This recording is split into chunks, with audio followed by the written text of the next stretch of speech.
Pero amiga, no estás sola. El 2% de la población tiene dismorfia de selfie. Lo voy a volver a repetir, que creo que se me ha trabado un poco. Sí, la R. Vale. Verme en un selfie sin filtro me creó un gran rechazo hacia mí misma, además de necesidades físicas que no tenía. Pero amiga, no estás sola. El 2% de la población tiene dismorfia de selfie. Hablaremos de autoestima, autopercepción física, trastorno dismórfico corporal, cosmeticorexia. Para ello ha venido a acompañarnos la psicóloga Alexandra Ranz. Bienvenida a un nuevo capítulo de Blinkers. Hola. Bueno, hoy vamos a hablar de un tema súper interesante que además ahora está como... todo el mundo está como hablando de ello, es como está muy de moda porque... sobre todo a través de las redes sociales, estamos viendo un montón de gente consumiendo cosmética en exceso, con problemas de autoestima. Los problemas de autoestima han estado siempre, solo que ahora parece como que estamos en todas las plataformas se está hablando de ello. Bueno, desde que existe el término, ¿verdad? Total, desde que existe. Dime, cuéntame cuáles son algunos de los factores clave que influyen en ese desarrollo de la autoestima. El cómo unas personas tienen más autoestima y otras menos. Bueno, a ver, en primer lugar, está bien que aclaremos lo que significa autoestima, ¿no? Porque básicamente si desgranamos un poco la palabra, ¿no? Pues lo que nos indica es nuestro valor propio, ¿no? El autoestima, el valor de nosotras mismas, ¿no? Entonces, al fin y al cabo, eso lo que implica es que nosotras también tengamos una agencia, ¿no? o una responsabilidad sobre eso. Pero claro, originalmente nuestra autoestima no viene de nosotras, sino que viene de fuera. Sí. ¿Verdad? Ahí ya podemos entrar un poquito en comentar cómo influye el entorno cuando somos pequeñitas, ¿no? Sí, lo comentaremos. Pequeñitos, ¿no? Pero bueno,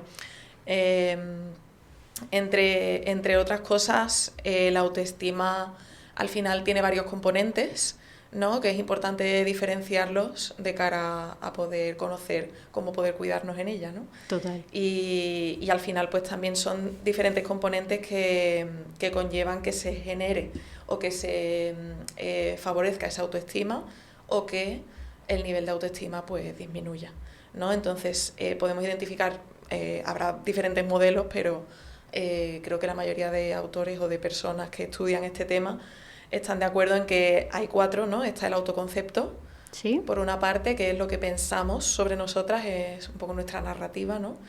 Luego está la autoimagen, ¿vale? Que vamos a hablar bastante hoy del tema, sobre todo. Luego tenemos una parte que es como autorrefuerzo, o la parte más de sentirnos, ¿cómo decirlo? Sentirnos realizadas, sentir que pues, los entornos y las personas con las que nos relacionamos pues nos aportan, ¿no? Todo esto. Y luego el último sería la autoeficacia, ¿vale? Que también va relacionado con la capacidad de hacer cosas y el logro, ¿vale? Pues esos serían componentes que conforman la autoestima. La autoestima. Ah, qué interesante. ¿Y realmente las experiencias pasadas que nosotros hemos vivido conforman nuestra autoestima? O sea, quiere decir que se puede formar a una persona al día. Imagínate, dices, yo quiero que mi hijo tenga una buena autoestima. ¿Se puede promover eso? Sí. ¿O la autoestima es algo también de la personalidad? Sí, al final la autoestima, como te comentaba antes, viene de fuera en principio, ¿no? De cómo nos relacionamos desde pequeñitas, ¿no? Todas las personas con nuestro entorno cercano, generalmente es la familia, ¿vale? Pero también podemos incluir ahí a otras personas, pues vecinos, amistades, ¿vale? Luego cuando vamos al cole, pues igual. Y todo eso va influyendo en cómo es nuestra autoestima, por supuesto, ¿no? ¿Cómo cambia entonces la percepción de la autoestima a lo largo del tiempo?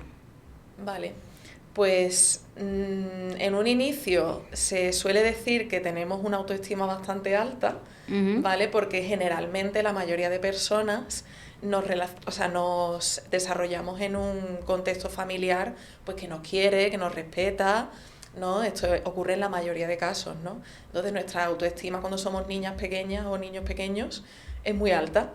Sí. Cuando ya entramos en el cole es cuando hay un bajoncillo ahí porque al final pues las personas con las que te estás relacionando, pues ya no, sí te tienen mucha estima, ¿no? El profesorado, todas las personas adultas sobre todo, que se dedican a la educación infantil, pues tienen esta conciencia también, ¿no?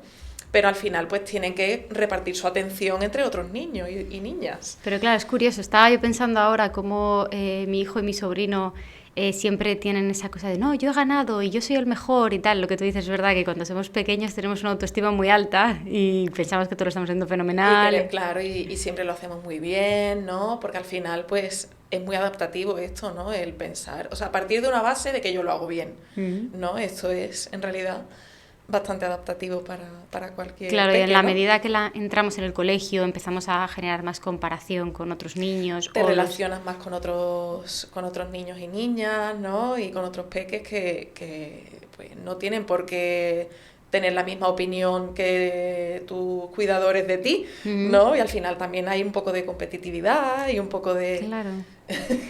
Eso es curioso, porque yo tengo la sensación de no ser la misma persona a los 20, o sea, bueno, ni a los 15, ni a los 20, ni ahora con 36. O sea, que decir, es increíble cómo a lo largo del tiempo parece que incluso cambias. O sea, eres diferente persona. Yo hay veces que digo, no volvería a mis 20 simplemente por todos los inseguridades y complejos y todo lo que me genera, todos los trastornos que te genera, ¿no? De pues falta de confianza, hacer las cosas. Claro. Creo que no volvería, sobre todo a los 16, 18, 20, simplemente por eso. Por no pasarlo mal, ¿no? Por no volver a pasar sobre todo por esa parte tuya, ¿no? De sufrimiento, porque al final el que sufre eres tú, el que tiene la sensación de menos eres tú. Entonces es curioso. Sí, al final, bueno, ahí también hay muchas transiciones, ¿no? Que las transiciones vitales, pues yo qué sé, cuando tienes a tu primera pareja o cuando vas a la universidad o cuando te independizas, ¿no? Son transiciones necesarias, pero al final generan un impacto, ¿no? Y generalmente en la adolescencia también hay otra bajada, de autoestima. Totalmente.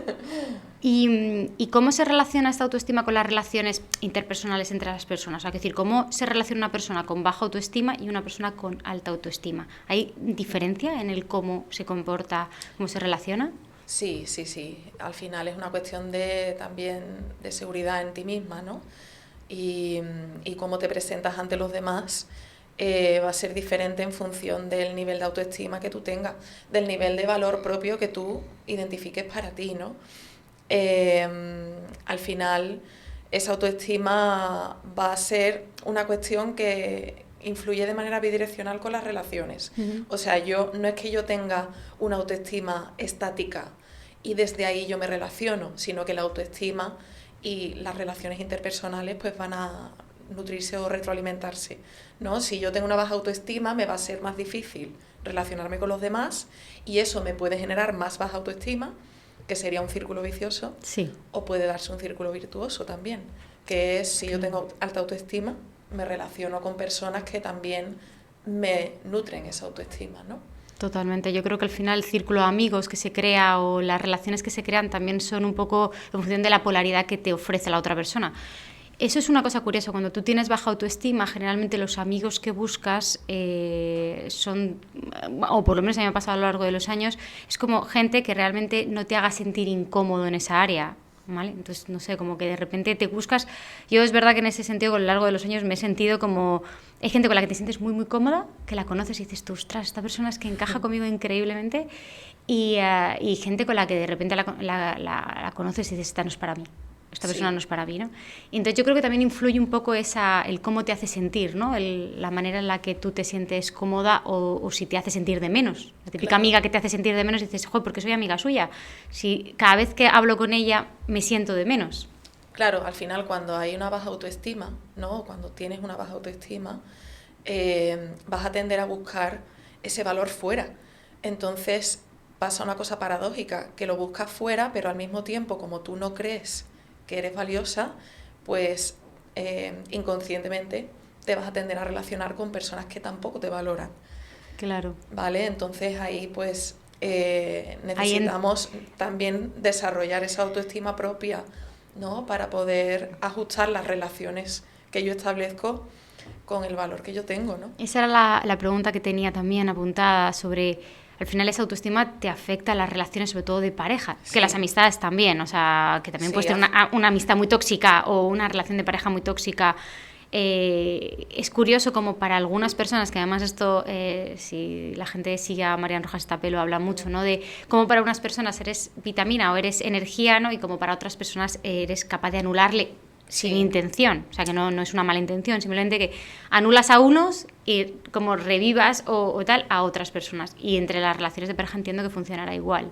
Sí, al final son las dinámicas relacionales que se establecen, ¿no? Porque tú, como has dicho, puedes ser una persona que aporte cosas muy positivas a otras, ¿no? En tu relación con ella, y a lo mejor en otras relaciones no es igual, ¿no?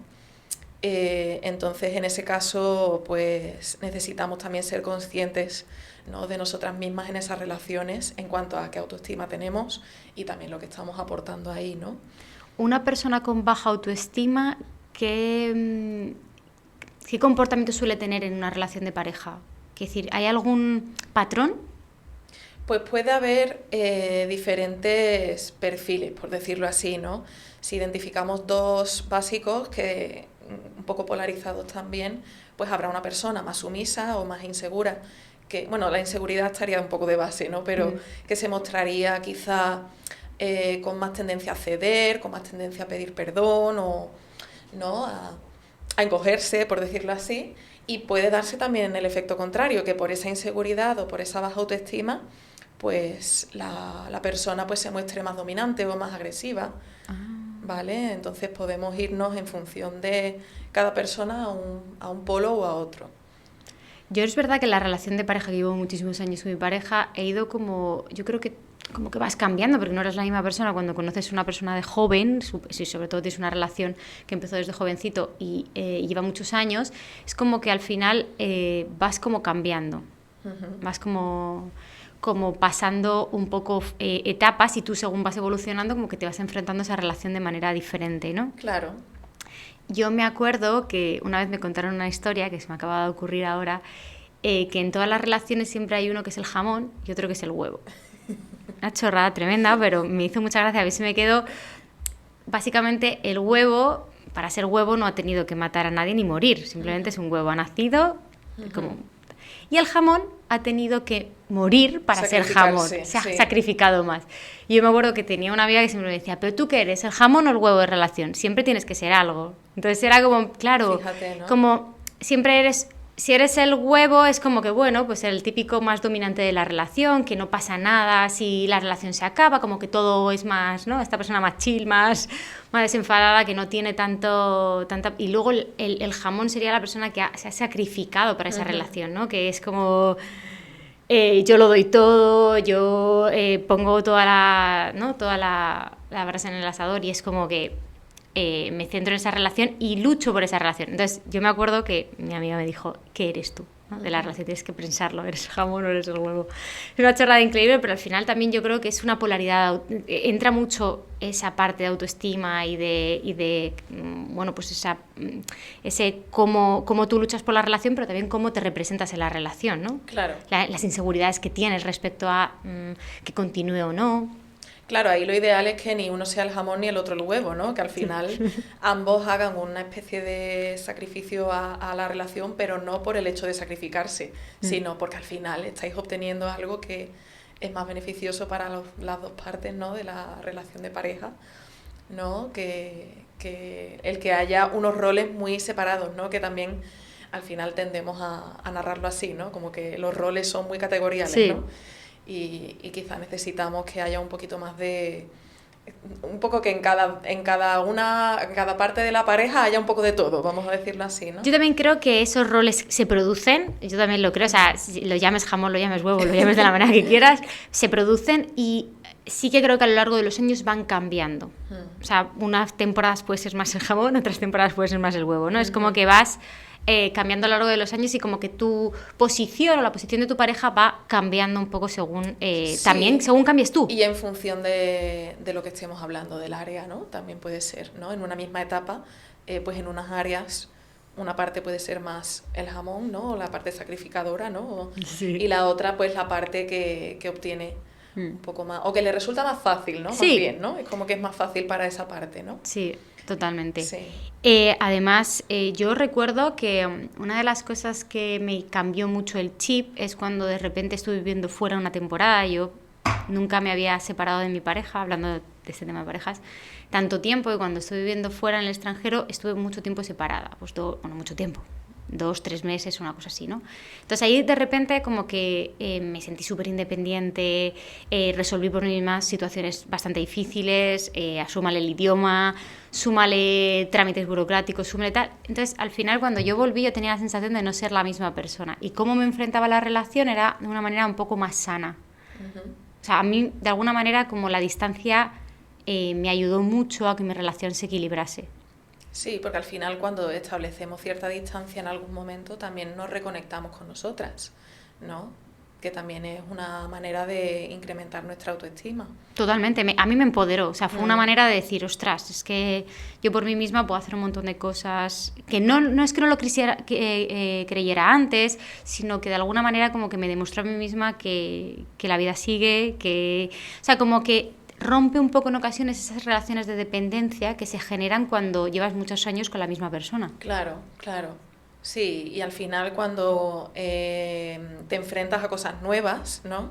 Al final, un poco aludiendo a los tipos de autoestima o los factores, ahí estaríamos conectando un poco con esa percepción de nuestra capacidad, ¿no? Que es lo que llamábamos la autoeficacia, ¿no? Sí. Si yo me enfrento a retos y los supero, al final tengo una percepción de autocompetencia y de autoeficacia mucho mayor. Y eso también me favorece a mi autoestima. Totalmente, sí, totalmente. ¿Y cómo, o sea, todos tenemos una percepción de nosotros mismos? Mejor, peor, o sea, habrá gente que tenga una percepción de ellos mayor, y otra gente pues, que a lo mejor se percibe a sí mismo de una manera como peor, no sé cómo decirlo, cómo expresarlo, pero esa percepción de nuestra propia imagen, ¿cómo afecta a la construcción de la autoestima? Sí, a lo mejor cuando decías peor, que quizá podríamos decir una manera más crítica o más juiciosa. Sí, como era os valor hacia nosotros mismos. Sí, eso es. ¿Cómo afecta? ¿Cómo es lo que me has preguntado? Perdona, repítemelo. No, que cómo influye la percepción de nuestra propia imagen en la construcción de nuestra autoestima. La percepción de nuestra imagen, cómo influye en nuestra autoestima, pues al final es una parte de ella, ¿no? La autoimagen, ¿no? Que mencionábamos también. Sí. Entonces, si yo tengo una percepción de mí misma, tanto a nivel físico o externo como a nivel interno, pues más o menos equilibrada o más o menos basada en una aceptación, una validación, una amabilidad, pues mi autoestima obviamente va a ser un poquito más alta que si me juzgo, ¿no? O me percibo con mucha autocrítica o con mucha distorsión, ¿no? Que eso también lo hablaremos después, sí, ¿no? Con el tema de la dismorfia. ¿Y cómo realmente nuestro entorno familiar, que has hablado un poco antes, ¿no? de que la red de tu familia, de tus amigos, en cuanto entras en el colegio, cómo de repente las cosas comienzan a cambiar? Sí. El hecho de tener una situación problemática en casa, por ejemplo, chavales que pues, a lo mejor tienen una red familiar un poco descolocada, ¿no? Sí. En ocasiones por separaciones, o en ocasiones por padres que a lo mejor pues, oye, no tienen un comportamiento correcto hacia sus hijos. Sí. ¿Cómo todo eso afecta, entiendo que negativamente o positivamente a ello? Porque te pongo el ejemplo. Negativamente es, pues evidentemente, que esa persona salga al mundo cuando ya sea mayor de edad y se tenga que enfrentar a un montón de cosas y no sea capaz, porque evidentemente en su casa le han machacado mucho con ese tema. O de repente te despierta una necesidad tremenda y te conviertes en un ser súper independiente que tira para adelante porque no le queda otra, ¿no? Yo creo que hay como esa polaridad. Claro, ahí como hablábamos antes un poco, ¿no? Al final hay una parte que puede desarrollarse más una independencia o una... pues sí, yo le pondría un poco el adjetivo de falso sentimiento, ¿no? De autonomía, ¿no? O también ahí hay una dificultad de vincularse con los demás, ¿no? O también puede desarrollarse dependencia, precisamente, ¿no? Entonces, bueno, el entorno básico o nuclear de nuestra infancia pues nos influye a través de un término que se llama la mirada incondicional, ¿vale? Si yo a mis hijos y a mis hijas, ¿no? les he transmitido esa mirada incondicional, ellos luego van a tener una mayor autoestima y una mayor capacidad de enfrentarse al mundo. Si mi mirada es condicional, pues al final van a aprender que el valor que yo les transmito depende de lo que yo quiera o de lo que yo busque en ellos o de lo que ellos hagan o no hagan. Claro. Ah, eso es curioso, sí, sí, sí. Claro, lo típico de si no haces esto, y mamá... Pues ya no te hablo, o ya no juego contigo, o ya no te leo el cuento antes de dormir. Yo siempre digo, el cuento antes de dormir es sagrado. O sea, eso da igual lo que haya hecho el peque a lo largo del día, es sagrado, ¿no? Muy curioso, sí, pero sí. Lo típico, a mí me molesta mucho las frases estas que, en este caso a mi hijo, le dicen de... Pues si no le das un besito a la abuela si no le das un besito a la tía, se va a ir triste y no te va a querer. Claro, ahí pues hay un chantaje emocional. Ostras, yo lo llevo fatal. Sí. Si no me das un besito, pues me voy a ir porque me voy súper triste. Entonces al final como que cargas a otra persona con la responsabilidad de que tú seas feliz. Y además no es otra persona cualquiera, es un niño o una niña pequeños que... no tienen nada que ver con eso, por decirlo así, ¿no? Digo, joder, ¿qué te cuesta decir, oye, dame un beso? ¿No quieres? Oye, pues no pasa nada, te respeto. O vamos a intentar educarte para que seas cariñoso, porque yo entiendo que, oye, muchas veces la responsabilidad de los padres es, vamos a intentar que nuestro hijo sea cariñoso con su familia, y yo lo entiendo hasta ahí. Pero es verdad que me molesta mucho esa frase de, si no tal, yo me pongo triste. O si no, no te voy a dar esto. Claro. Si no me das un besito, yo no te voy a dar el regalito que te he traído. Sí, al final la mejor manera de transmitir esos valores es precisamente haciéndolo tú. O sea, no es justo que tú estés constantemente pidiéndole, por ejemplo, un beso a tu hija. No, dáselo tú o dale tú el abrazo. Si ella no lo quiere, ella ya lo expresará y tú ya podrás respetar su límite. Porque además los niños y niñas pequeñitos es que expresan los límites de manera natural. Entonces, si tú respetas eso, al final esa niña o ese niño va a aprender a que lo que necesita y lo que no necesita se respeta. Y eso también es parte de la autoestima. Totalmente. Y, el hecho de... Yo hay veces que creo que me paso diciéndole a mi hijo... lo guapo que es, lo maravilloso que es, lo bonito que es, ¿no? Y entonces como que yo siento, ese sentimiento de enamoramiento hacia tus hijos, hay veces que se lo transmites, yo a lo mejor soy una pesada, ¿no? Y qué bonito eres, hijo, y qué tal, y cómo te quiero, y qué maravilloso haces esto, ¿no? A lo mejor hay veces que me planteo, ¿me estoy pasando? A lo mejor le estoy como envolviendo en una manta de rosas y le estoy haciendo un niño egocéntrico, no lo sé, ¿eh? No. Al final, el amor no tiene límites. O sea, si le transmites eso además de manera espontánea, que lo haces así, ¿no? Y con ese amor, eso lo único que le va a hacerle es bien a tu hijo, sí, y a cualquier niño y a cualquier niña, ¿no? El típico comentario de cuñado de, anda, que le vas... Bueno, en plan suave, no lo voy a decir en plan suave, en plan de, no, es que le vas a volver un flojo. No. Porque es que luego va a pensar que es el más maravilloso y cuando el día de mañana se tenga que enfrentar al mundo, bueno, madre mía, nadie le va a poder soplar, ¿no? Porque es la típica frase de bueno, familia. Al final todo se equilibra, ¿no? Tú le vas a dar esa influencia, ¿no? Y luego va a tener otras de otros lugares, ¿no? Entonces al final todas esas influencias van a ir conformando su autoestima. Pero la parte familiar... ¿no? o de los cuidadores, ¿no? Es fundamental que se transmita precisamente ese amor y esa mirada incondicional. Sí. Pues, oye, mira, yo lo voy a seguir haciendo, pero porque me sale porque no puedo evitarlo. O sea, es como que le miro y digo, Dios mío, es que no te lo puedo decir de otra manera. Entiendo que existe conexión entre esa autoimagen negativa que muchas veces tenemos sobre nosotros mismos y la salud mental. Sí, claro. Totalmente, ¿no? Sí. Salud mental, salud emocional, al final. Todo lo que conforma nuestra autoestima desde fuera, que luego lo introyectamos, ¿no? Lo introducimos, eso ya va a ser, van a ser varios factores que influyan en nuestra salud emocional y sobre todo de adultas, ¿no? Cualquier persona que quiera cuidar su salud emocional, pues tiene que atender a esos factores que le han podido influir, ¿no? Y sí, por supuesto, ¿no? Al final, la autoestima va a tener una relación directa con esa salud, ¿no? Si yo me cuido más o si yo me conozco más, mi autoestima va a incrementarse inevitablemente. Van de la mano, además son cosas que ocurren de manera natural, o sea, no es que haya que, como cuando subes un valor a nivel digital, ¿no? Subes un valor y luego hay que subir el otro, no, es que ambos van a ir de la mano. De la mano. ¿Crees que la valentía también se relaciona con la autoestima? O sea, el hecho de ser valiente y decir, pues yo me voy a ir a vivir al otro lado del planeta, o yo me voy a ir a vivir a Inglaterra a buscar trabajo, o yo me voy a montar una empresa.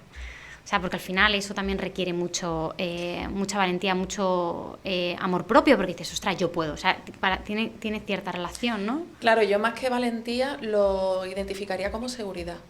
Porque es lo que hablábamos antes, ¿no? A lo mejor hay una persona que desde su inseguridad y su baja autoestima ha podido desarrollar un sentimiento de autonomía y de desapego muy grande. Entonces esa persona va a tender a hacer esto, ¿no? Y a lo mejor desde fuera decimos, ostras, qué valiente eres, ¿no? Pero luego en realidad no es así. No necesariamente tiene por qué tener una alta autoestima esa persona. Yo lo veo a veces porque al final cuando tienes el típico amigo, ¿no? De que te comenta, ¡jo, qué valiente! Como yo, por ejemplo, en este caso, muchas veces cuando montas una empresa, que es una cosa que, pues, una conversación que a mí me surge mucho, ¡jo, qué valiente! Y al final, qué valiente, qué seguro, ¿no? De ti mismo, y al final también tienes que tener cierta esa autoestima, o sea, decir, es que tengo que tener mi autoestima alta para decir, no, es que yo valgo para esto, yo voy a tirar para adelante, yo voy a abrir un negocio y sé que me va a ir bien, ¿no? Tienes que tener cierta confianza en ti mismo. Eso es, sí, totalmente. Sí, para poder embarcarte en proyectos nuevos y afrontar retos que además te propongas tú, ¿no? Que no sean solo retos externos, sino retos que tienen sentido para ti, ¿no? Pues sí, claro, el autoestima va a influir en que no solo en que tú te embarques, sino en que luego eso pueda ir bien. Sí, totalmente, porque puede que te embarques, que digas, venga, me han empujado, ha sido algo que por necesidad, y luego de repente cuando llegas ahí, de repente te deshinchas. O luego surgen problemas, como es normal, ¿no? Si yo no tengo una percepción de autocompetencia, como decíamos antes, y me cuesta mucho resolver problemas, pues a la mínima que surja un problema en mi empresa o en mi proyecto que sea, pues a lo mejor me bloqueo o me rindo, por decirlo así, y ahí obviamente el nivel de autoestima influye, claro. Totalmente. Genial. Vamos a entrar un poquito en este tema tan polémico que ahora hay con todo el tema de las redes sociales, porque es verdad que las redes sociales están influyendo muchísimo en la autoestima de todos, no solo de los adolescentes ni de los niños, sino de todos, porque todos estamos ahí en el ajo, todos los que consumimos redes sociales.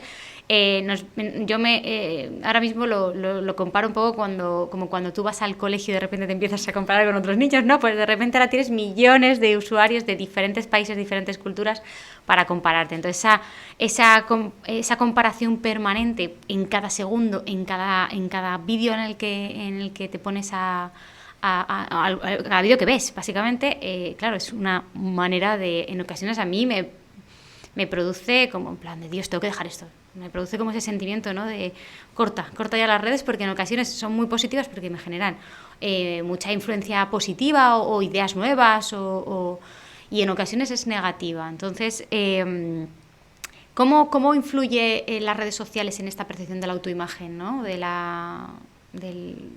Bueno, y de la autoestima también. ¿Cómo están influyendo? Al final, eso es interesante lo que has dicho, ¿no? Comparándolo con lo del cole que decíamos antes, pero es que ahora, a raíz de las redes sociales y de Internet, es que se da un contexto totalmente inaudito. O sea, antes no estábamos expuestas tanto a esa cantidad de personas que te están mirando, que cada una tiene su opinión, que cada una tiene su percepción de ti, ¿no? Y es muy abrumador, ¿no? Entonces, al final las redes sociales actúan como un espejo para nosotras, pero es un espejo que también es muy distorsionado, ¿no? Y ahí es donde está un poco el riesgo, por decirlo así, ¿no? Porque yo, por una parte, puedo recibir mucho elogio, mucho like, mucho amor, ¿no?, de muchas personas, y al mismo nivel también puedo recibir mucho hate, ¿no? Sobre todo porque yo creo que la diferencia principalmente con la adolescencia que yo viví sin redes sociales es que, claro, tú estabas expuesto a, no sé, 100 y pico personas de diferentes clases de tu, no sé, de tu entorno, claro, de tu instituto, o de tu barrio, el A, B, el C, y luego a lo mejor un poco los más mayores o los más pequeños, pero vamos, a lo mejor tenías 100 y pico personas. Sí. Evidentemente luego había gente, primos, o sea, familia cercana y tal, pero bueno, ¿qué dices? Vale, que tengo a mi alrededor personas que a lo mejor me puedan influir 200. Y además es que... 300 personas. Pero claro, es que ahora lo pienso y digo, es que una vez que tú subes una foto a redes sociales, estás expuesto a millones de personas. Y es que además esas personas con las que tú te relacionabas antes, la mayoría de veces no te daban opiniones, muchas veces. No, claro. Claro, no estaban opinando sobre ti, porque además se están relacionando contigo de cara a cara, generalmente, o por teléfono, como mucho, ¿no? Entonces, ahora también las redes sociales generan una distancia psicológica con la persona con la que te estás relacionando, que también nos da como esa potestad de expresar nuestra opinión, ¿no? Eso es una cosa curiosa. Yo cada vez que veo críticas, o sea, he de decir que jamás en mi vida he hecho un comentario crítico en redes sociales, aunque me parezca mal, o sea, quiero decir, incluso a lo mejor viendo una cosa que diga, esta persona no va conmigo, no estoy de acuerdo con lo que está diciendo, o incluso puedo decir, es que me parece un idiota o una idiota de tal. Pero jamás he mostrado mi opinión en redes, directamente yo lo dejo de seguir o o paso el vídeo y demás, porque es verdad que como que pienso como que toda esta gente que está dando su opinión, que decir que no la critico, que cada uno haga lo que quiera, pero es verdad la opción de comentar está. Claro, pero yo creo que sí, yo siempre pienso, si mirase a esa persona a la cara, posiblemente pasaría de largo, no la diría nada, aunque pensase lo mismo de cara a cara, diría, pues qué persona tan tonta, o qué estúpido es esta chica o este chico. Pero realmente creo que jamás me acercaría a esa persona sin conocerla, porque estamos hablando de que en las redes sociales yo a priori esa persona no la conozco, y le diría, oye, que me pareces un estúpido de caballo, que es que me pareces que eres un ridículo o cualquier cosa. No, creo que no lo haría, aunque lo pensase. Claro, de hecho ahí también entra en juego la autoestima de la persona que critica y una falta de empatía, ¿no? Esto que haces tú, ¿no? Si yo tuviera a esta persona delante, ¿yo haría este comentario o yo haría este movimiento? Probablemente no, o probablemente se lo diría de otra manera, ¿no? Que también claro, podemos o hacer se lo una podría crítica, decir. Claro. o comentar desde nuestra opinión, pero desde el respeto, ¿no? Que esto es algo que parece que en redes sociales se va un poco por el desagüe, ¿no? En algunas ocasiones, ¿eh? En ocasiones pienso que si tuviésemos un día, tú imagínate, alguna vez lo he pensado, un día en el que tú puedes decir lo que quieres a todo el mundo a tu alrededor sin contenerte. Sin contenerte, tú dices, venga, hoy puedo decir lo que me dé la gana a mi suegra, a mi madre, a mi padre, duro, ¿no? Efectivamente. Y al final del día se borrase el recuerdo de todas esas frases negativas. Un poco como ahí, una purga de opiniones. Tú imagínate. A lo Men in Black, ¿no? Total. Y de repente alguien te borra la memoria y ya no te acuerdas de lo que esa persona te ha dicho a ti. Pero hay una purga tremenda de opiniones. O que te pudiese leer el cerebro o cualquier cosa, leer la mente, ¿no? Eso lo puedes hacer si tú necesitas expresar algo, porque también un poco enlazando con nuestra seguridad en nosotras mismas, ¿no? Y nuestra autoestima, el relacionarlo con lo que necesitamos decir. Luego hablaremos un poco cómo se trabaja también en terapia, ¿no? Pero un recurso que se utiliza mucho en terapia es la terapia narrativa y, en concreto, escribir cartas, ¿vale? Entonces, tú puedes transmitir eso a esas personas sin decírselo directamente, porque ahí lo que importa es lo que tú necesitas expresar, ¿no? Entonces, eso también te genera un bien a ti. Sí, totalmente. Por eso digo que hay veces que yo digo, si tuviese 24 horas para decirle a una persona todo lo que pienso, que evidentemente subiría el pan, porque imagínate poder decir todas, ¿no? Trasladar toda esa pensamiento muchas veces rabioso o rencoroso, ¿no? Que tienes ahí un poco mezcla de todo y de repente que a lo mejor al día siguiente ya se te ha pasado, pero en ese momento como que necesitas soltarlo. Sí, desahogarte, sí. Yo creo que las redes sociales actúan un poco en ese sentido con la gente que no conoces. Sí, es como esa purga, ¿no? De yo siento rabia sobre una circunstancia, sobre una situación, pum, lo suelto, ya sea crítica a la imagen de una persona que dices tú, pero ¿qué necesidad hay de decirle a una persona que está gorda o que es fea o que ese pelo le queda fatal? Y dices tú, joroba, es que me siento como una especie como, ¿no? de día libre, de decir, hago lo que quiero. Y dices tú, jo, tú a tu amiga la mirarías a la cara y le dirías, menudo pelo que llevas hoy, estás fea como un demonio. ¿Por qué le dirías eso a tu amiga? ¿Qué necesidad tienes, ¿no? de ser tan dañino? Claro, ahí hay mucha parte también de lo que proyectamos de nosotras mismas, ¿no? Cuando hablo en femenino hablo de personas, ¿vale? No es solo las mujeres, ¿no? Los hombres también, ¿no? Y todo tipo de personas, ¿no? Al final, cuando estamos haciendo una crítica, mucha parte de esa crítica tiene que ver con nuestra proyección de nuestras propias normas internas hacia nosotras mismas, ¿vale? Si yo me impongo que tengo que tener una imagen impecable para ser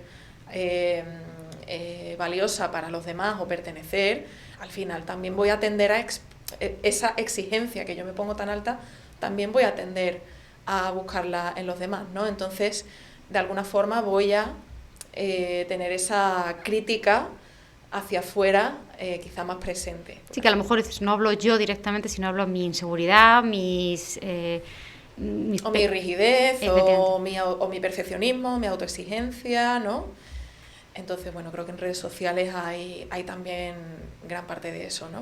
¿Y cómo se pueden manejar? O sea, decir, ¿de qué manera? Porque la mayoría de la gente que estamos expuestos a redes sociales sabemos que eso va a suceder. Que va a llegar una persona un día y te va a decir un comentario que a lo mejor eres tú. Si es que ni me conoce, no tiene mucho fundamento, pero realmente no es justo este comentario, ¿no? O no me siento yo que sea justo, porque a lo mejor sí que lo es y la que no lo siente soy yo. ¿Cómo manejamos esas comparaciones constantes o esas críticas constantes? ¿Hay alguna manera? Sí, a ver, al final es lo que te decía antes, de que es un contexto muy nuevo para cualquier persona, el de las redes sociales. Como decías, o sea, cuando tú y yo éramos pequeñas no existían a este nivel, ¿no? Entonces, esa exposición, por una parte, necesitamos cuidarnos de ella poniendo algún límite, ¿vale? Pues límite del tiempo que yo dedico a esas redes sociales, o límite hacia qué perfiles o cuentas sigo o me siguen, o cuando baneamos o limitamos algún comentario, ¿no? Por ejemplo, esto es importante, poner límites ahí, ¿no? Y luego, algo que podemos plantear también es volver a nosotras, a lo que has dicho tú. Oye, pues yo creo que es injusto, porque creo que eso que me está diciendo esta persona no tiene que ver conmigo, ¿no? Ahí también ponemos un límite, ¿no? Y volvemos a nuestro criterio personal, a qué tiene que ver lo que me dice esa persona conmigo, con mis valores, con cómo yo valoro mi trabajo o lo que yo estoy haciendo. A lo mejor no tiene nada que ver. Algo que también sirve, una pauta, ¿no? Es, ¿qué le pasa a esta persona para decirme eso? Ahí obviamente yo me puedo inventar, ahí, bueno, dejar correr la imaginación, ¿no? Pues puede ser cualquier cosa en función de la crítica que me esté haciendo. ¿Qué le pasa a esta persona para hacerme esta crítica, ¿no? Ahí ya estoy colocándole el balón a esa persona. Ella. Sí, es como que de repente al final entras un sentimiento, a mí me pasa a veces como de pena hacia la otra persona, decir, estoy empatizando con mi agresor, pero estoy empatizando porque creo que mi agresor tiene algún problema para sentirse de esa manera hacia mí, porque realmente no le he hecho nada, o no he emitido un juicio tan...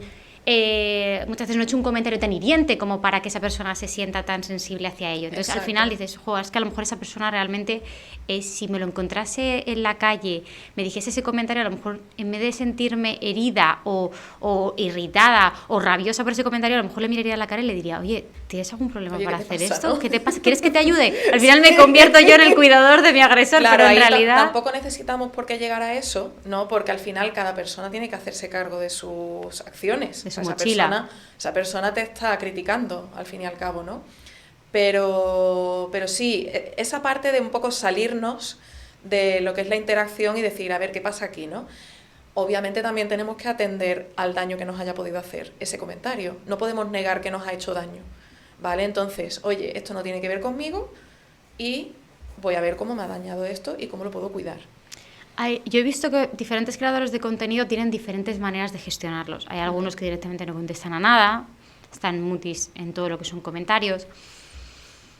Otros que gestionan como a lo mejor con un poco de humor, ¿no? Intentando, pues, si hacen algún comentario en plan de gracias, socio, por tu comentario, o alguna cosa así, ¿no? Como un poco y otros que directamente se sienten heridos y lo manifiestan, que también me parece positivo. Oye, este comentario, que a mí me parece una buena manera también de, oye, este comentario a lo mejor es demasiado agresivo o tal, o, oye, no sé por qué lo haces, o oye, siento si te ha molestado, ¿no? Porque yo muchas veces hago como que lo contrario, ¿no? De, oye, siento si este comentario te ha molestado porque no era mi intención, ¿no? Ujú.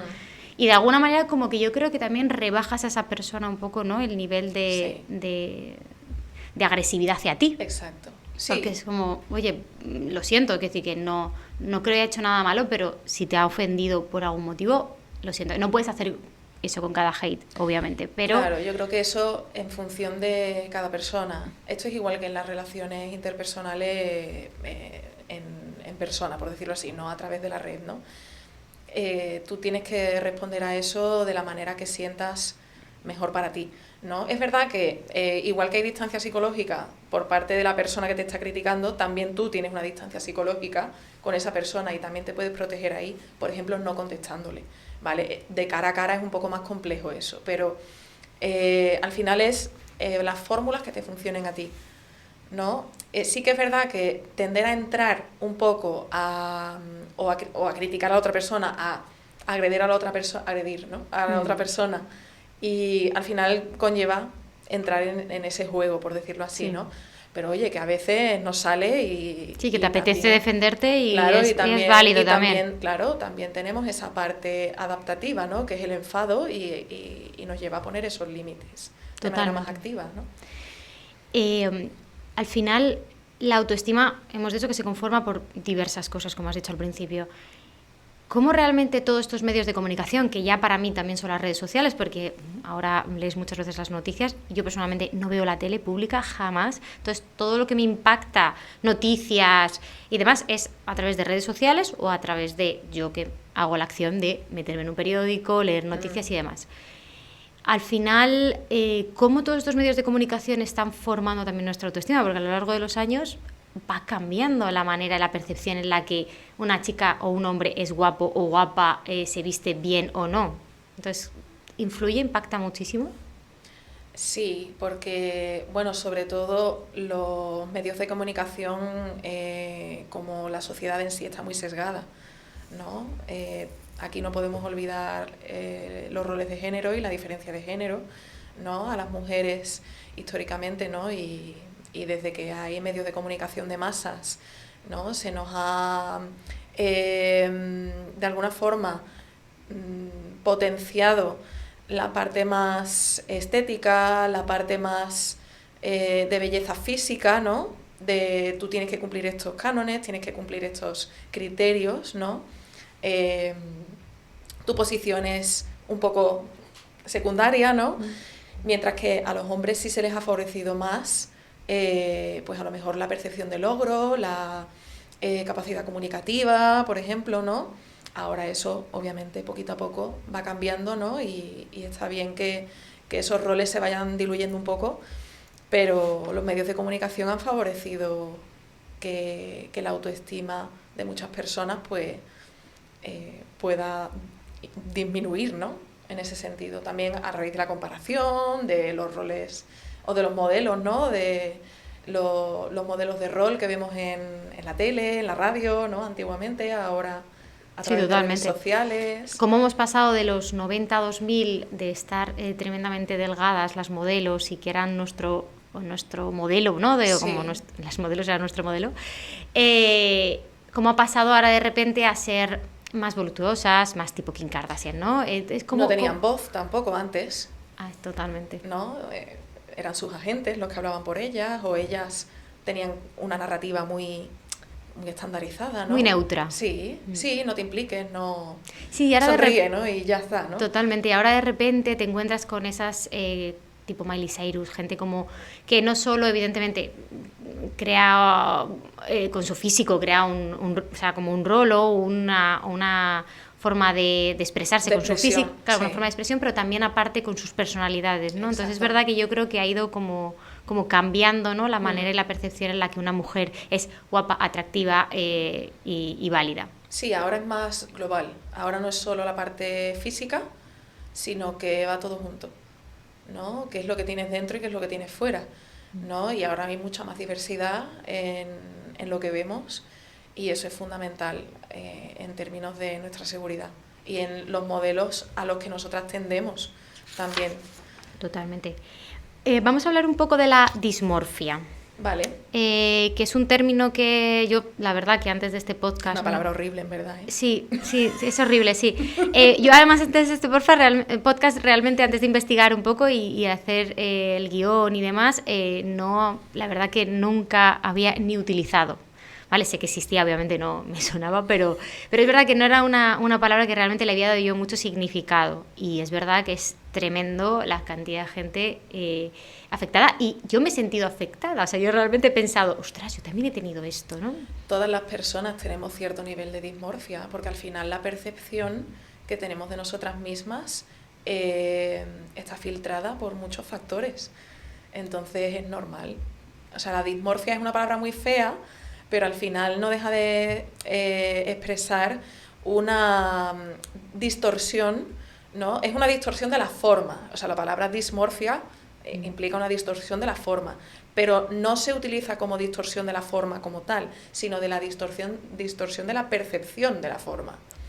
¿Vale? Entonces, claro, al final todas las personas percibimos las cosas a través de nuestros filtros mentales, nuestros filtros experienciales. Claro, totalmente. ¿Verdad? De hecho, hablando un poco de todo el tema de los filtros de Instagram, que además ahora hay como una polémica tremenda con eso, porque es verdad que hubo una temporada en la que cuando salieron los filtros, sobre todo en la pandemia, que estábamos ahí muchas horas con el móvil, todo el mundo comenzamos a utilizar los filtros, ¿no?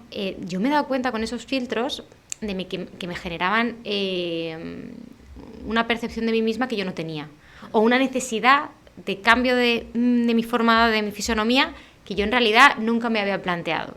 Yo nunca me había planteado que tenía la nariz grande. Y a lo mejor ahora la gente nos está viendo y dirá, pues yo tampoco la veo tan grande. Ostras, ponte un filtro de esos de Instagram y de repente tengo la nariz grande. Tengo la nariz que no está suficientemente puntiaguda, que no está suficientemente levantada, que no... Entonces, yo... o los labios. Yo tampoco me había visto los labios tremendamente finos nunca, y de repente te pones esos filtros y dices, hostia, pues sí que los tengo finos. O sí que tengo la cara cuadrada, yo me gustaría como afinármela un poco, ¿no?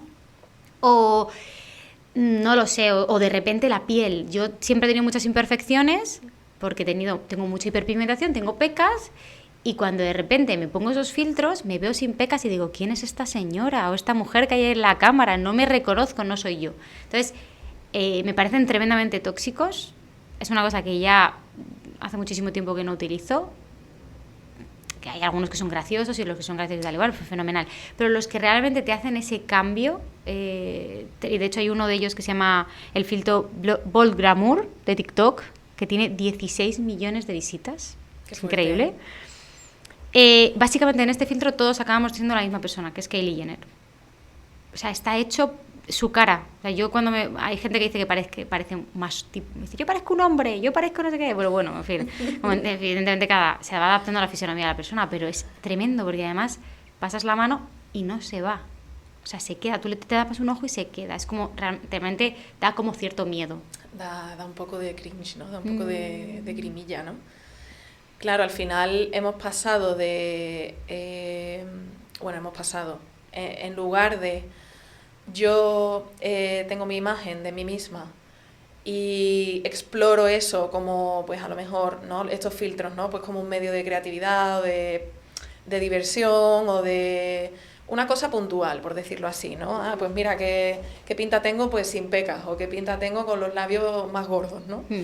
Pero claro, en el momento en que esos filtros cumplen una función de llenar vacíos emocionales, básicamente, ¿no? Vacíos emocionales que tienen que ver con el sentimiento de pertenencia, con el sentimiento de ser valiosas, ¿no? Con la autoestima también, ¿no? De encajar en unos estándares, en este caso estándares de belleza, ¿no? Porque estos filtros al final están muy relacionados con la parte estética de la belleza y con la parte visual, ¿no? Obviamente hay mucha parte también ahí de juicio, ¿no? esa descripción que haces de mi nariz es pequeña o es grande, ¿en base a qué? ¿No? ¿En base a qué? En base a otra nariz, ¿no? Efectivamente. ¿No? En base al filtro, porque de repente el filtro te hace ¡pum! Y cuando Claro. de repente te lo quitas dices ¡oh, qué nariz tan grande tengo! Y de repente te lo pones y hace ¡pum! Y dices ¡hostia, qué nariz! Claro. Sí, porque además es un cambio Nada, on-off. sí. O sea, es lo enciendo, lo apago. Mm. Eso también es algo artificial, ¿no? Porque en nuestra vida habitual no ocurre eso. O sea, tú te miras al espejo y sí que puedes tener una percepción de ti de una manera o de otra, pero más o menos va a haber cierta estabilidad, a menos que tengas un accidente o algo así muy concreto, ¿no? Pero a nivel de los filtros es ese poder que tienen, ¿no? Y de, al final, hacernos pensar que nuestra fisonomía no es correcta. Creo que ese es el mayor peligro. Sí, es como que realmente tienes la sensación de que eres feo hacia lo que es supuestamente el estándar de belleza. Pero es una cosa, mira, curioso, porque, bueno, yo en la Sesame Go evidentemente me he enfrentado a 2.000 millones de tipos de cejas, al final diseñamos, hacemos cambios y demás, ¿no? Y con todo el tatuaje semipermanente y demás. Es curioso cómo lo que en el 2000 era una ceja fea, ahora es lo que todo el mundo busca, ¿no? Entonces al final es como, realmente no es feo ni bonito, es tal y como te diga la sociedad, los cánones de belleza que es. Ahora en los 2000 se llevaba la ceja fina, todas nos dedicamos a depilarnos las cejas. Algunas conseguimos recuperarla y otras se han quedado con unas cejas un poquito... Muy despobladas, sí. Muy pobladas, un poquito amorfas en ocasiones, porque tienen como unas formas... poco estéticas o incluso en contra de lo que es el nacimiento y el crecimiento natural de su pelo. Eso es.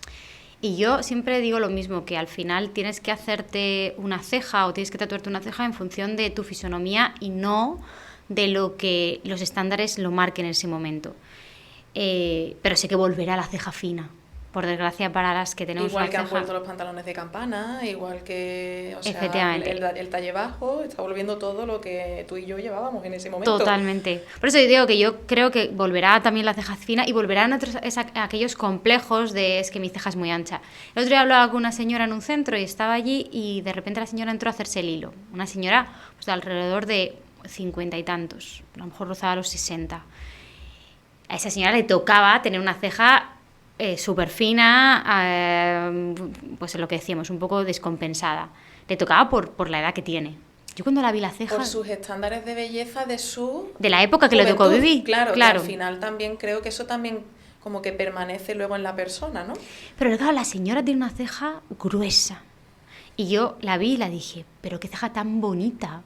¿Cómo has soportado, ¿no? ¿Cómo has pasado toda esta etapa tan tremenda de que tiene 60? O sea, que decir, que la tocaba, ¿no? Y me dijo, bueno, he sufrido piedras por tener estas cejas. Qué fuerte. He sufrido crítica constante. Me han dicho de todo tipo de barbaridades. Dice, y con los años, y yo dije, no, yo no me voy a depilar las cejas porque mis cejas son así.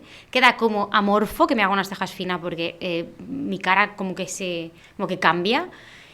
Tremendamente y no estoy cómoda, ¿no? Y yo le decía, digo, pues oye, enhorabuena por haber aguantado toda esa presión social para depilarte estas cejas que ahora mismo yo te las estoy viendo y digo, qué preciosidad. O sea, yo disfruté de aconsejarla, disfruté de depilárselas, disfruté de hacerle ese diseño porque dije, ole tú por haber aguantado. Claro, es que al final, no, pues los servicios estéticos y la estética no tiene por qué ser un medio de desfiguración, vamos a decirlo así, ¿no?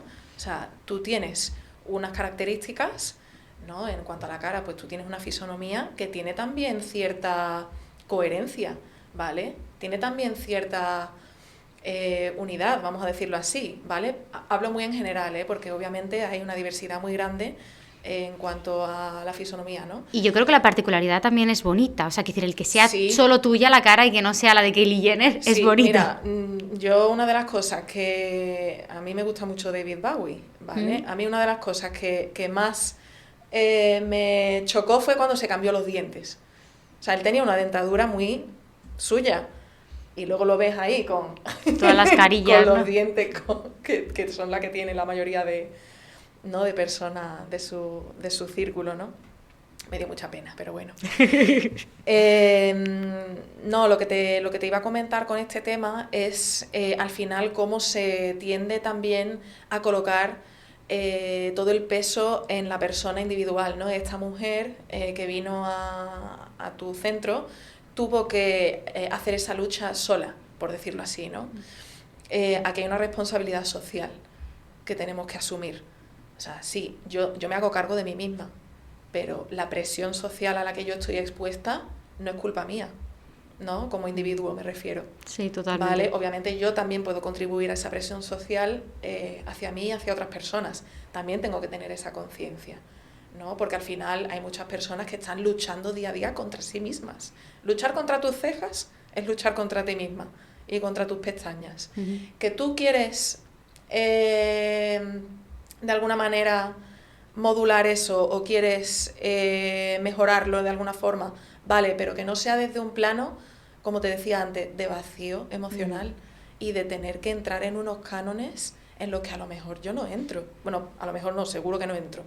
Porque además para las mujeres los cánones están hechos para que no entremos. Da igual si eres, que el otro día veía un podcast de Martina Klein, da igual quién seas, es que no vas a entrar en el canon, porque está hecho para eso. Totalmente. Entonces, pues oye, acéptate y luego ya hazte lo que te quieras hacer, pero primero acéptate. Sí, hazte lo que te quieras hacer desde una parte, o sea, desde un punto de salud mental. Desde decir, una aceptación claro, de ti decir, misma. primero me acepto y luego ya hago lo que me apetece. O sea, que sí Exacto. que es igual de respetable. Además hay un movimiento ahora, todo el movimiento body positive, que lo están evidentemente liderando todas las redes sociales. Para mí creo que hay un impacto tremendamente positivo en la diversidad, soy una chica que tiene una 42 y me pongo un bikini de hilo y porque me apetece y ya está, ¿sabes? Es como, hay como una especie como se lidera un poco esa diversidad y también el mostrar la gente real, porque en realidad es un poco... Claro, es que al final, no has dicho, está muy bien que se fomente la diversidad, es que la diversidad ya existe. También tienes razón. ¿Verdad? Es que eso ya existe de siempre. La diversidad ha estado siempre. Ahora le hemos puesto un nombre, le estamos poniendo conciencia y estamos identificando, ¿no? Pues esos estándares que nos han querido homogeneizar a todas las personas, sobre todo a nivel de belleza y estético a las mujeres, ¿no? Y ahora lo que estamos un poco es fomentando precisamente aceptar que la diversidad existe y que hay que amarla y hay que respetarla, ¿no? Y bueno, el movimiento Body Positive creo que ha favorecido a eso mucho. Sí que ha creado también una contra con el Body Neutrality, ¿vale? Porque mucha gente no se identificaba con un valor estético de su cuerpo. Le costaba ver esa belleza estética de su cuerpo, porque el Body Positive se centra mucho en la parte estética, ¿no? Decir, pues mis cartucheras son bonitas, mis arrugas son bellas. Hay personas que no sintonizan con esto y está bien, ¿no? Entonces surgió una contra que fue el Body Neutrality, que al final lo que llevaba es a integrar dentro de la imagen corporal otros aspectos, pues más a nivel funcional, más a nivel de capacidad, ¿no? O experienciales también, ¿no? Oye, pues mi cuerpo me permite hacer muchas cosas, ¿no? Mis piernas pueden tener tal forma que puede que no me guste, pero gracias a mis piernas puedo ir a hacer senderismo o puedo acercarme a esa persona a darle un abrazo, ¿no? Mi cuerpo también me genera todos esos placeres, ¿no? Entonces, ambas perspectivas, ¿no? Surgen de las redes sociales y tienen un valor, ¿no? Creo un impacto. Sí, a mí me parece algo súper positivo el ver la diversidad que existe, gente que... Mira, el otro día había una chica por las redes que tenía como un lunar tremendamente grande, se lo habían tenido que operar, bueno, en fin, tenía como una barbaridad de lunares por todo el cuerpo, pero justo uno de ellos le ocupaba mucha parte de su cuerpo y... Era una marca de nacimiento, Una ¿no? marca de nacimiento y se lo tuvieron que operar, claro, eso al final le iba a crear unas cicatrices tremendas, ¿no? Y yo me planteaba a mí misma, porque me hizo sentir bien y mal. Me hizo sentir bien porque la vi y dije, ostras, qué valiente, igual que vemos un poco, ¿no? Esa esa autoestima y esa valentía y ese... Es decir, me planto en redes sociales en bikini y a mí me da igual. Sí. Y luego pensé, ostras, a mí me han quedado estrías en la tripa del embarazo y yo me pongo bañador. Y dije, ostras, me sentí como... Bueno, pues dije, qué cobarde, ¿no? Pero mira, al final, gracias a esas personas, sí que estoy de acuerdo contigo en que son muy valientes, porque al final esa presión social agresiva y violenta existe. No, y se enfrentan a ella, porque había Sí. comentarios de... ¿Y cómo te puedes poner la...? Bueno, en fin, comentarios Sí. tremendamente malos. Sí. Y dices, jo, es una chica, además tiene un problema que no es algo que se haya buscado ella. Bueno, y aunque te lo hayas buscado tú, Y aunque o te sea, lo hayas que buscado, son pero- cosas que ocurren, ¿no? El que esas personas estén ante una cámara en foto, eso al final nos ayuda a cambiar nuestra narrativa de nosotras mismas y nuestra percepción, ¿no?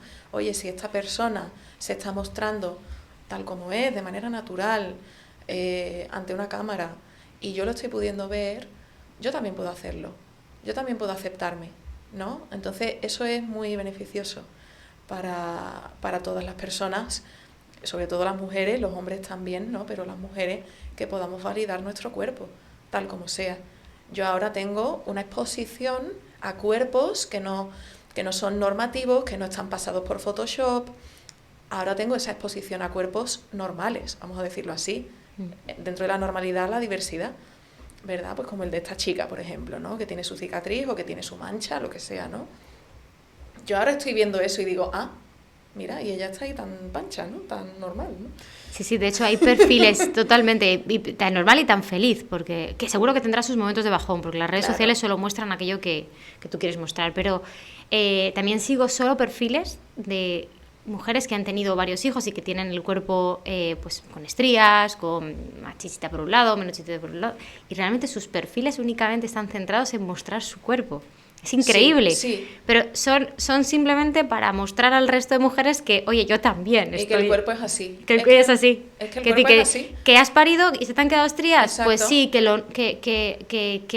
ojalá yo a veces cuando veo una chica que ha parido 3 veces y de repente la ves una tripa planísima y digo, ¿qué nos pasa a las que hemos sufrido a lo mejor lo contrario? Es Bueno, como que lo hay normal. algo, como que hay algo que estás haciendo mal, Claro. o que no has hecho bien, ¿no? Y ahí también entra esa Y lo primero que... duda de ti misma, ¿no? Cuando alguna vez yo he hablado del tema de mis estrías, ¿sabes lo que me dice la gente? En plan, ¿pero no te pusiste crema? Pero ¿y cómo? ¿Qué pasó? ¿Que cogiste mucho peso? Y tú, Manolo, ¿no te has puesto crema en la barriga cervecera? ¿Sabes? Claro, y Es digo- que tienes estrías también. Pero que escucha, esas críticas vienen más por parte de las mujeres, porque los hombres es como, Sí. ¡buah! Pues si no se ven. Si muchas veces yo Sí. he recibido más impacto positivo, o sea, o comentarios positivos por parte de los hombres de, pues eso no sé, pues es que, o sea, como diciendo, ¡bah, qué tontería!, ¿no? Sí, porque y al por final- parte nuestra, en plan de, pero es que engordaste mucho a lo mejor en el embarazo. O no te echaste crema. Es que mira, yo utilicé una crema. Claro, porque al final, lo que te comentaba antes de la proyección, ¿no? Si yo me desarrollo en un mundo cultural y social que me dice cómo tengo que ser, tanto de comportamiento como a nivel físico, pues siendo mujer, ¿no? Para yo poder encajar ahí y para poder pertenecer a ese mundo, yo tengo que encajar en esos cánones, ¿no? Entonces, yo tengo que integrar esas normas. Es lo que hablábamos antes de la autoexigencia.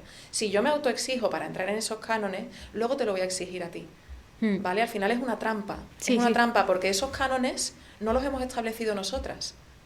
Por eso he dicho el ejemplo de Manolo, que luego en el día a día es verdad que las mujeres somos muy críticas. Sí, yo reconozco que, a ver, he de decir que en general un poco todo mi entorno no es nada crítico, pero sí he recibido incluso inocentemente por gente que te quiere, o sea, que no digo que ese Sí. comentario haya sido hiriente hacia Sí. mí, ni le pongo una mala intención, es Sí. simplemente como, a lo mejor lo podíamos haber evitado, ¿no? Pero porque esas personas tienen ese esquema mental de cómo debe ser una mujer, ¿vale? O cómo debes ser tú, o qué debes hacer si estás embarazada, ¿no? Que son millones de cosas las que debes hacer, se Uy, supone. ya ves. Entonces, al final, si te das cuenta, sobre todo las mujeres estamos constantemente, eso también nos afecta, nuestra seguridad en nosotras mismas y nuestra autoestima, ¿no? Estamos constantemente analizando qué hay que hacer, qué está bien, qué es lo que no está bien, a nivel físico, a nivel estético, las mujeres hemos aprendido a visualizarnos de manera, no sé qué palabra usar, pero no en nuestra globalidad. Yo no soy un todo, yo soy partes. Sí. Pues me miro el ojo aquí, es que aquí tengo una arruga, es que aquí me ha salido un grano, es que tengo aquí mis canas, ¿no? Es que tengo canas, ¿no? Me ha salido una cana aquí. Es como, por favor, escudriñamiento máximo. Sí, sí, totalmente. De hecho, es curioso cómo yo he visto a mi madre, porque al final las estrías hay una parte genética tremenda, y relacionándolo un poco lo que te decía, yo he visto cómo mi madre se ha llegado a sentir culpable por transmitirme aquello que... O sea, que decir, yo tuve estrías y tú las has tenido. Sí, evidentemente la mayor parte o sea, el hecho de que te salgan estrías, la mayor parte es genético. Como mi madre incluso se ha sentido culpable por decir, hija, mira que lo siento, que hayas tenido que heredar esa parte, ¿no? De mí, qué pena que no hayas heredado la de tu padre o yo que sé, otra genética que a lo mejor no tuviese generado esas estrías porque... Que si tú fueras un hombre seguramente ni se estuviera planteando eso. Si tú fueras un hombre con estrías, digo, ella no se estaría planteando eso seguramente. Pues posiblemente no. Pero claro, en ese momento mi madre, claro, cuando me salieron, que lo típico de... Yo tenía como mucho miedo a que me salieran y cuando estalló en el último mes, que al principio, de hecho todo el embarazo fue como bien, de repente en el último mes hizo pop, como las Pringles. Hizo pop y hizo non-stop. Entonces de repente salieron y mi madre me dijo, ay, madre mía, con lo bien que ibas. Qué rabia lo que hayas tenido que heredar eso, ¿no? Entonces dije, cómo mi madre se siente culpable por una cosa que ya no puede evitar y me está transmitiendo una cosa que es genética, igual que me ha transmitido las pecas o igual que, claro, igual que me ha dado la sonrisa, las orejas o las manos. Sí, y además al final, obviamente entiendo que a lo largo de tu embarazo pues tuviste...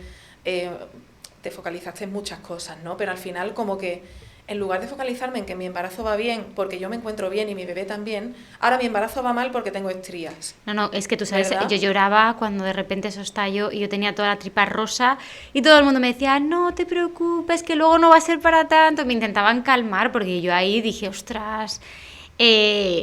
Bueno, tampoco me genera, o sea, no me genera un trauma tremendo, yo lo estoy hablando pero aquí. En ese momento o sea, es un impacto, es un impacto para ti y es un impacto por esto, ¿no? Porque sí, pero final... fue curioso como mi madre me dijo, qué pena, hija, mira que lo siento, ¿no? Y dije, ostras, ahí me entró como el clic y dije, ¿cómo mi madre se puede sentir culpable por una cosa que no depende de ella? Y también una misma se puede sentir culpable, totalmente, ¿no? Por cosas que le ocurren en su cuerpo y que no tienen relación directa con lo que estás haciendo, ¿no? Totalmente. Es verdad que yo creo que también ahora...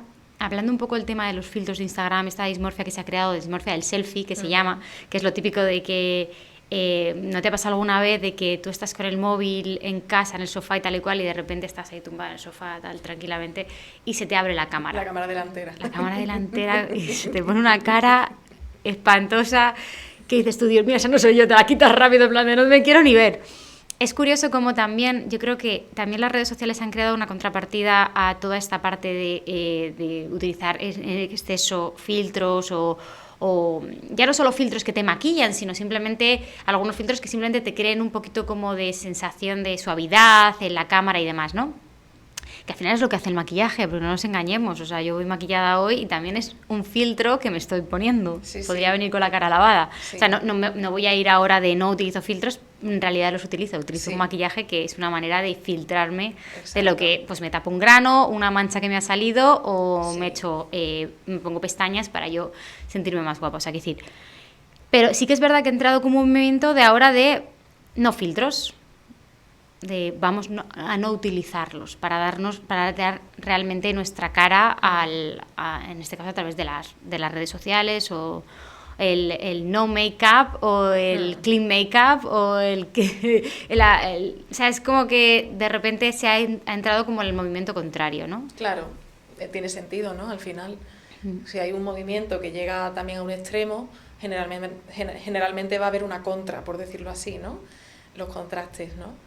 Pues ahora se lleva el pantalón de pitillo, luego se lleva el pantalón ancho, pues aquí igual, pues ahora todos usamos filtros y además, bueno, porque pusieron que tenía que ser obligatorio que se indicase que llevabas un filtro, ¿no? Cuando grababas un vídeo. Sí, creo que hay como, bueno, o por lo menos en una los... notificación, claro, ¿no? ¿no? Se notifica qué filtros... Yo también, pero ya no solo porque se notifique, yo creo que es también por la promoción de ese filtro. Bueno, sí, claro, siempre hay motivos ahí no comerciales detrás, ¿no? Pero Pero bueno, sí que hay filtros que se nota, que es un filtro, otros que no. Pero bueno, el que se note que se lleve, pues eso también, o que esté notificado, eso también ayuda a que podamos entender que esa persona realmente no tiene esa fisonomía o esa cara tal cual, ¿no? O esa imagen, vamos a decirlo así, ¿no? Y la contrapartida, pues bueno, tiene sentido, ¿no? Porque al final también son modas, ¿no? Que van contrarrestándose unas a otras y bueno, el mostrar esa naturalidad, por decirlo así, también nos ayuda a tener exposición, como decíamos antes, ¿no? Pues yo puedo ver que hay de todo tipo de personas y que esas personas están haciendo cosas. Totalmente. ¿Verdad? Vamos a definir, para el que no lo sepa, porque es lo que te digo, yo no sabía que tenía en cierta manera ese trastorno, que es el trastorno dismórfico corporal. Y características, o sea, habrá gente que, o sea, yo te digo porque yo lo tengo porque hubo momentos en los que dije, ostras, a mí también me ha pasado esto en algún momento de mi vida. Claro, hay que diferenciar entre la dismorfia corporal como etiqueta, por decirlo así, dimensional, ¿vale? Una dimensión que sea la dismorfia corporal, del trastorno de dismorfia corporal. El trastorno de dismorfia corporal o el trastorno dismórfico corporal entraría ya en el extremo de ese continuo de dismorfia, ¿vale?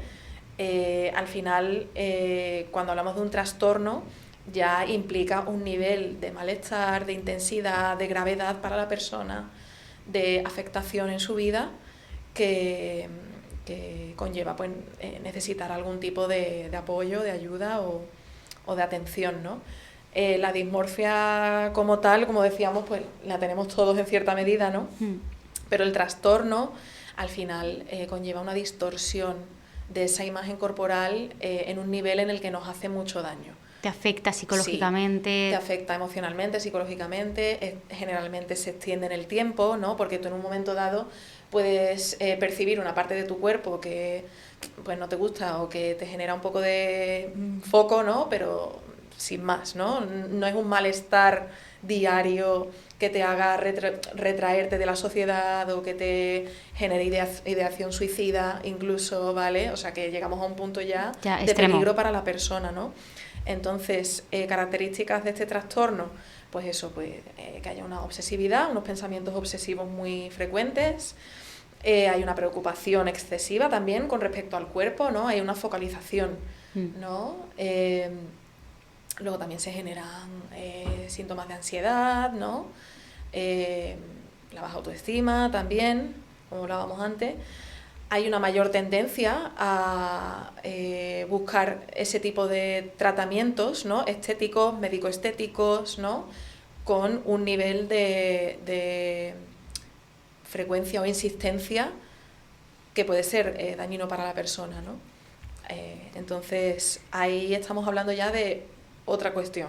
Otra cuestión, ¿verdad? sí. ¿Verdad? Mira, una de las cosas que estuve leyendo es que estuve leyendo un estudio sobre, además de una revista, la revista de psicología española y demás, que habían hecho un estudio sobre esta parte de dismorfia corporal y cómo afectaba y demás. Una de las cosas que me llamó la atención es que los estudios que analizan que la mejora sintomática, después de haber recibido ese tratamiento estético y demás, es mínima. O sea, Claro. decir, tengo este trastorno, yo me lo hago y no se me pasa. Decían que se lo supone entre un 3,6 y un 7% de mejora. Claro, claro, porque al final no estás atajando el núcleo de la problemática, que es la aceptación de ti misma.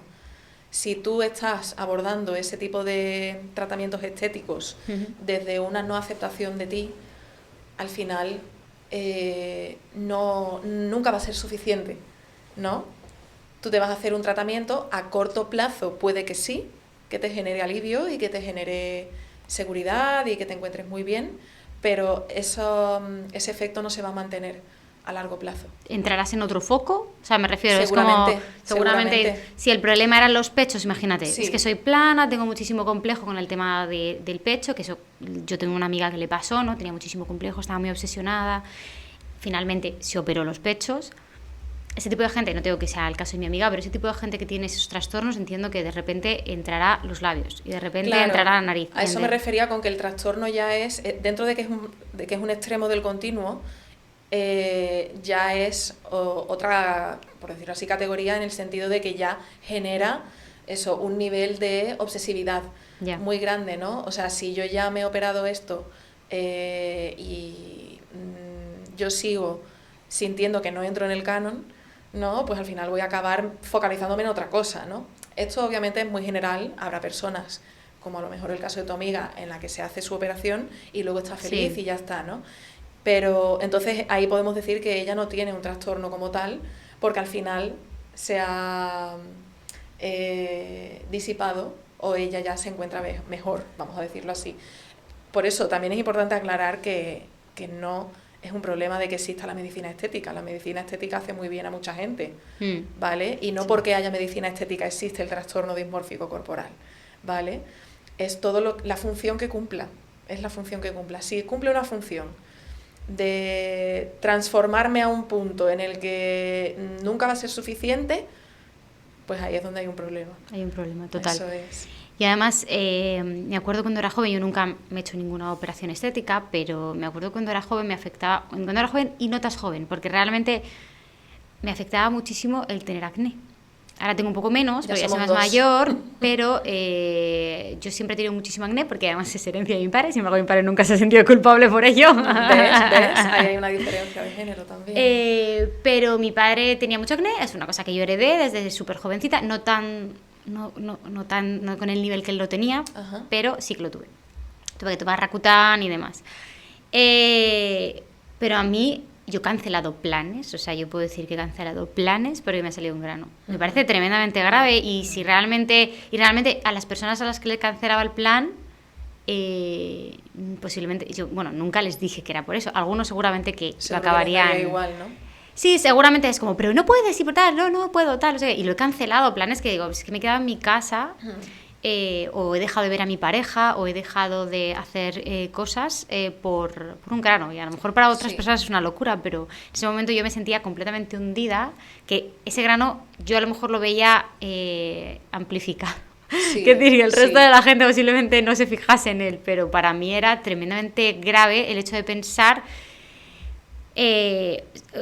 por el hecho de pensar que yo iba a tener una conversación con esa persona, me iba a estar mirando a la cara y no iba a ver mi grano. Es que era algo que por eso te digo que hay cierto trastorno, para mí hay cierto trastorno en ese comportamiento. Claro, porque al final lo que está pasando ahí es que tú te estás focalizando tu complejidad como humana en ese grano, ¿vale? Y es lo que te decía antes de que habrá hombres que también, pero sobre todo las mujeres aprendemos mucho a hacer eso. Aquí está la imperfección, esto tiene que eliminarse, ¿no? Y entonces no nos permitimos tener un grano para ir a quedar con amigos, por ejemplo. Entonces, en el momento en el que cualquier aspecto de este tipo te supone una barrera para hacer tu vida, ¿vale? Pues para hacer tu vida social, para hacer tu vida diaria, ¿vale? Académica o laboral o lo que sea, ahí hay un problema. Un problema. En ese momento yo fui al dermatólogo a solucionar mi problema, claro. Aunque a veces yo creo que hubiese tenido que ir al psicólogo también porque seguramente no era para tanto. De hecho, yo me recuerdo con muchos más granos de lo que en las fotos salgo. Suele pasar. De hecho, veo fotos de mi adolescencia y lejos de fijarme en los granos que tenía, que para mí en ese momento eran tremendos, era como, uy, pues el pelo, eso no me favorecía nada, ¿no? Te fijas en otras claro, cosas. Te fijas en otras cosas. No tenían... Pero en ese momento mi obsesión era que yo estaba tremenda, o sea, llena de granos, que en realidad no era real. De hecho, uno de los motivos por los que yo al final acabé estudiando estética y me metí un poco en este mundo era porque yo tenía como cierta obsesión por intentar liberarme, ¿no?, de ese acné que me estaba generando tanto complejo, que al final, al cabo de los años he aprendido muchísimo, he ido aprendiendo cada vez más, pero me he abrasado la cara con un tónico astringente en base alcohólica, me he abrasado la cara poniéndome glicólico día sí día también, básicamente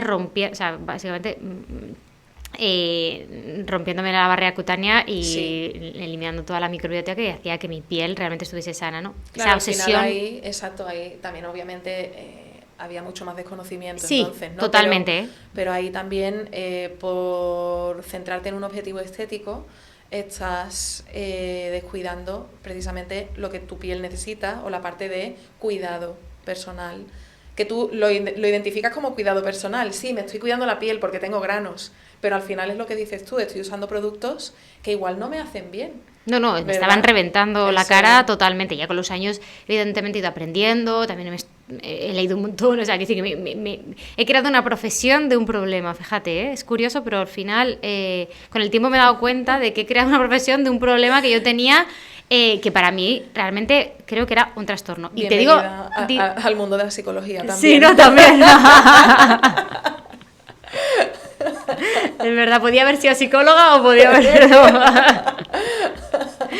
Eso qué curioso. Además, me acabo de acordar porque el otro día mi hermano me dijo, ay, porque está como en su esta de que va y viene, que no sabe qué hacer y está en esa fase, ¿no? Y me dijo, es que me encantaría estudiar psicología. Y yo le dije, ¿pero quieres estudiar psicología para arreglarte a ti o para ayudar a los demás? ¿Cuál es el motivo? 2 por 1. Un 2 por 1, pero me ha hecho gracia el comentario porque me acuerdo que se lo dije en plan de, pero ¿cuál es el objetivo de estudiar psicología? ¿Y hay estrategias específicas en terapia para mejorar, ya no solo nuestra autoestima, sino sobre todo esa parte, ¿no?, de cómo nos enfrentamos a los demás, o sea, esas relaciones que solemos tener con los demás? O sea, que decir, yo tengo pocos amigos porque también tengo baja autoestima, o sea, que decir, como que todo es una bola, ¿no?, que se une. ¿Hay estrategias para mejorar esa relación con los demás? Sí, al final cierta exposición a relaciones, o sea, si es una persona muy retraída, ¿no?, a nivel social, pues necesita poquito a poco ir exponiéndose a relaciones que sepa que le van a hacer bien. O sea, tenemos que, en alguna medida, tener conciencia sobre dónde nos estamos poniendo. O sea, no me voy a ir a cualquier sitio a relacionarme con cualquier persona porque me puede hacer daño esto, ¿no? Pero sí, al final es ser consciente de cuáles son mis vulnerabilidades y ahí poder ir poquito a poco exponiéndome a, en este caso, a ese entorno social que me puede ayudar a sentirme más segura, ¿no? Sí, sobre todo también yo creo que a mí lo que me ha ayudado mucho a lo largo de los años también es lo que te decía, esa conexión, que hay gente que directamente no te viene bien y que tienes que apartar y a lo mejor no es algo intencional que te estén haciendo hacia ti, sino simplemente es la manera en la que ellos se comunican o te hacen sentir. Tienes los típicos amigos que te hacen sentir vacío, que te hacen sentir de menos, que tal, y a lo mejor no están haciendo nada como intencional, ¿no? Es decir, no, nada específico, ¿no? Pero hay algo ahí que no te cuadra y es verdad que a mí eso con los años sí que me ha ayudado a decir, bueno, pues estas personas no son para mí, quizá, o tomar distancia, o no son para mí ahora. Personas, en este momento de mi vida no son para mí ahora, y a lo mejor el día de mañana, cuando yo tenga una mayor seguridad en mí misma, cuando yo mejore, ¿no?, esa parte de mí, puede que sí que lo sean, pero ahora mismo no. Sí, es importante que nos permitamos relacionarnos con personas que nos hacen bien. Como dices tú, no significa que esa persona te esté haciendo un mal intencional, pero que a lo mejor en este momento de tu vida no sintoniza contigo, simplemente. No es que te esté haciendo mal porque te hable duro o porque haga cosas que no te gustan, sino que simplemente no encajáis ahora. Ahí pues podemos comentar el tema de la responsabilidad afectiva. Mientras se haga con cierta responsabilidad esa distanciación, pues incluso sin familiar, ningún problema, familiares también. Que Aquí integramos todas las relaciones, amistades, familiares, parejas, compañeros. Que incluso muchas veces son las propias madres o los propios padres los que dicen, es que mi padre y mi madre me hace sentir que me critica, que me hace de menos, que nunca soy suficiente, ¿no? Entonces es verdad que hay veces que no vas a dejar de ver a tu madre, pero a lo mejor distanciar un poco. Pero ahí te colocas a una distancia, hablando a nivel relacional, que también puede ser una distancia física, pero ahí te colocas a una distancia relacional que es sostenible para ti. Pero para eso tienes que identificarlo tú. Tú tienes que identificar qué necesidad tienes y cuál es la vulnerabilidad que te toca a ti esa relación y responsabilizarte de dónde te colocas. ¿No? Pues a lo mejor si, yo qué sé, a mi madre, ¿no?, le llamo cada día y eso no me va bien, pues a lo mejor decido llamarla una vez por semana y además no tratar ciertos temas que Sí, me hacen daño, ¿no? Por ejemplo, esto es una distancia psicológica, ¿vale? Sí, o la llamo y la pregunto otra, oye, a lo mejor la conversación se hace un poco más, se tona diferente, o sea, pues Sí. le hago más preguntas a ella para saber qué tal está, para que ella no me saque Tienes el una tema. iniciativa en qué tipo de conversación quieres tener con ella, ¿no? Mm. Bueno, me ha parecido un tema súper interesante, me podría tirar aquí un montón de tiempo porque Bueno, hemos hablado de un montón de cosas, Sí, además. además hemos ido un poco de un tema a otro, pero es verdad que yo creo que es un tema súper extenso y que le afecta a muchísima gente y yo creo que seguro que habrá gente que nos afecta a escuche. todas las personas. Sí, es inevitable. Al final, sí. Es inevitable. Mm. Bueno, pues muchísimas gracias por acompañarnos. Ha sido, ya te digo, súper, súper interesante y largo, además, que hemos estado bastante tiempo. Pues Gracias nada. por invitarme, De nada. Alba.